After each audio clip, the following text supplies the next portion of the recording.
Okay, earlier when we discussed pressure, one thing I forgot to mention was if we are going to use the pressure equation, okay, if we do need to calculate pressure, if they give us the force and the area, then this is fine.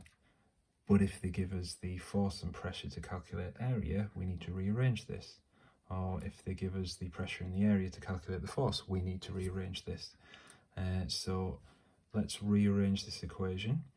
So what happens is I'm going to multiply it by the area if I want to calculate force, knowing pressure and area. And if I want to know the area, okay, I'm going to divide by the pressure. So the area is force divided by pressure, okay? And in this form, you can turn this into an equation triangle. You put force at the top, and then below that, times by pressure and area. And there's our equation triangle. So if you do want to know what the force is, it's pressure times the area. If you want to know what the area is, it's pressure, it's force divided by pressure. So force divided by pressure. And if you want to know what the pressure is, then it's going to be force divided by area. Okay. So here's just an example. If they did give us a force of 50 newtons, and they said that acted over a cross-sectional area, or the area of contact, the forces with the surface, 2 meters, then that would mean that the pressure, which is force divided by area, would be 50 newtons divided by 2 meters squared, which would be 25 newtons per meter squared of pressure.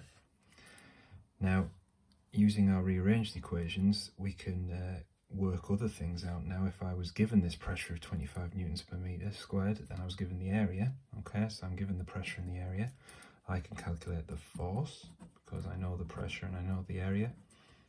So pressure of 25 newtons per meter squared, if I multiply that by an area of 2 meters squared, okay, the units there, meters squared divided by meters squared cancel, they're going to leave me a force in newtons, and that force is 25 times 2, which is 50 newtons, okay, and that is the original force in the first question.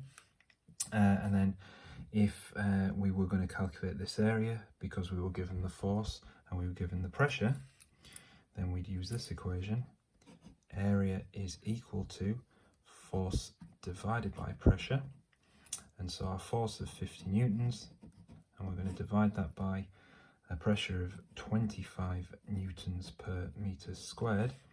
The newtons are going to cancel, and then 1 over meter squared is going to become meters squared. That's going to be our unit, and obviously that works because it's the area.